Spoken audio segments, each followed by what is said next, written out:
Assalamualaikum warahmatullahi wabarakatuh. Perkenalkan, nama saya Muhammad Remran. Saya dari Fakultas Biologi semester 2.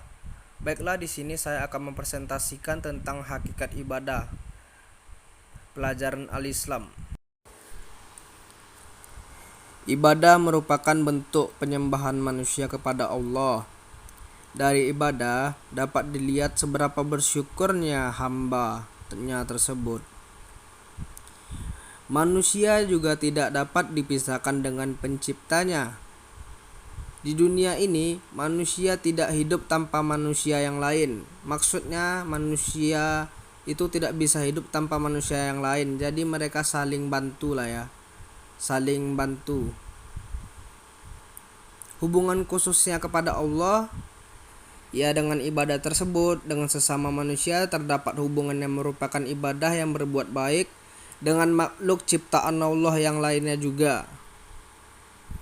Semua perbuatan yang diawali dengan niat dan ikhlas akan berbuah yang manis.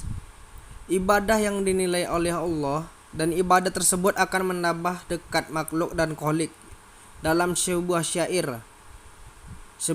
lagu yang disebutkan bahwa jika makhluk dekat pada Khalik, akan dekat juga dengan sebaliknya. Jika makhluk jauh, maka Khalik pun akan menjauh. Seringkali dan banyak di antara kita yang menganggap ibadah itu hanyalah sekedar menjalankan rutinitas sehari-hari kita, dari hal-hal yang dianggap kewajiban seperti sholat dan puasa. Tetapi sayangnya kita lupa bahwa ibadah itu tidak mungkin lepas dari pencapaian kepada tauhid terlebih dahulu. Mengapa? Karena keduanya berkaitan erat, karena mustahil kita mencapai tauhid tanpa memahami konsep ibadah dengan sebenar-benarnya. Pengertian ibadah. Menurut bahasa, kata ibadah itu berarti patuh, al-ta'ah, dan tunduk, al-qutlu. Ubudiyah artinya tunduk dan merendahkan diri. Kata ibadah tidak dapat disebutkan kecuali untuk kebutuhan kepada Allah. Ini sesuai dengan pengertian yang dikemukakan oleh Al-Syaukani bahwa ibadah itu adalah kepatuhan dan perendahan diri yang paling maksimal. Secara etimologis diambil dari kata abada, ya'budu, abdan, fahuwa, abidun, abid berarti hamba atau budak, yakni seorang yang tidak memiliki apa-apa, harta dirinya sendiri dan milik tuannya, sehingga karenanya seluruh aktivitas hidup hambanya hanyalah untuk memperoleh keridhaan tuannya dan menghindarkan murkanya. Manusia adalah hamba Allah, ibadullah. Jiwa raga hanya milik Allah. Hidup mati di tangan Allah, rizki miskin kaya ketentuan Allah, dan ciptaannya untuk ibadah atau bersujud kepada Allah.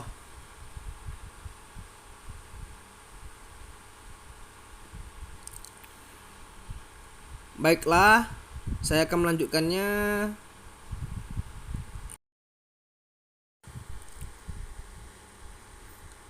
Baiklah, di sini saya akan menjelaskan Islam dalam masalah harta. Harta dan jabatan merupakan dua hal yang akrab dalam kehidupan kita sehari-hari tentunya. Dan tentunya juga saling berhubungan satu sama lain. Harta dapat membuat orang punya jabatan, dan sebaliknya juga jabatan kadang-kadang dikejar orang untuk memperoleh harta sebagai diin Allah yang menjadi rahmat bagi semesta alam sudah barang tentu Islam.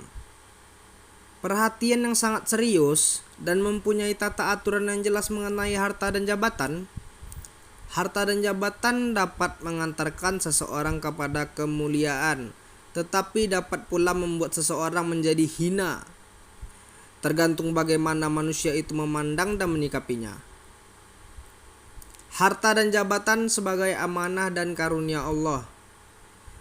Harta atau al-mal menurut Wabah Zuhaili Didefinisikan sebagai segala sesuatu yang dapat mendatangkan ketenangan dan dapat dimiliki manusia dengan sebuah upaya, baik itu berupa zat maupun manfaat.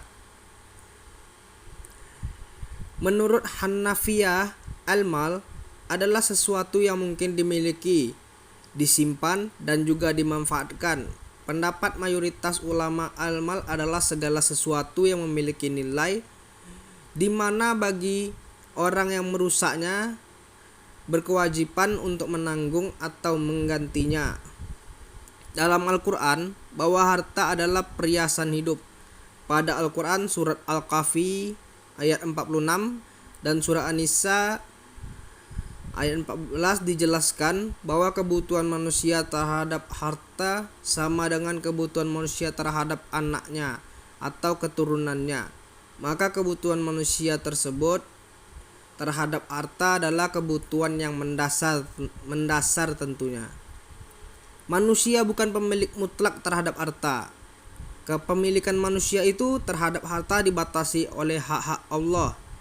Ini terlihat dari kewajiban manusia mengeluarkan sebagian kecil hartanya untuk berzakat dan beribadah. Cara-cara pengambilan manfaat harta mengarah kepada kemakmuran bersama. Pelaksanaannya dapat diatur oleh masyarakat melalui wakil-wakilnya. Harta perorangan boleh digunakan untuk umum dengan syariat atau syarat pemiliknya mendapat imbalan yang wajar, kepentingan pribadi, selama tidak merugikan orang lain dan masyarakat, karena kepemilikan manfaat berhubungan serta dengan hartanya. Maka pemilik boleh untuk memindahkan hak miliknya kepada orang lain, misalnya dengan cara menjualnya, mengibahkannya, dan sebagainya. Menurut bahasa, jabatan artinya sesuatu yang dipegang, sesuatu tugas yang diemban. Semua orang-orang yang punya tugas tertentu, kedudukannya tertentu, atau rasa hormat dalam setiap lembaga atau institusi lazim disebut orang yang mempunyai jabatan. Dalam Al-Quran banyak ayat yang menggambarkan tentang jabatan, baik yang menunjukkan kebaikan seperti ayat-ayat tentang Nabi Yusuf maupun yang menunjukkan keburukan seperti ayat-ayat tentang Fir'aun, Qarun, dan sebagainya. Dalam surat Al-Haqqah, Allah sebut menyatakan bahwa pejabat yang tidak beriman itu di akhirat kelak akan mengatakan bahwa lepas sudah jabatannya yang sewaktu itu di dunia ia miliki. Hakikat harta dan jabatan adalah merupakan amanah dan karunia Allah. Disebut sebagai amanah Allah karena harta-harta dan jabatan tersebut didapat bukan semata-mata karena kehebatan seseorang, tetapi karena berkah dan karunia dari Allah. Juga sejatinya bukan dimaksud untuk kesenangan pribadi pemiliknya, tetapi juga buat keselamatan orang lain. Karena harta dan jabatan adalah amanah, maka harus dijaga dan dijalankan untuk sesama. Itu sebabnya maka Al-Quran dan hadis selalu mengingatkan bahwa harta itu juga merupakan cobaan atau fitnah.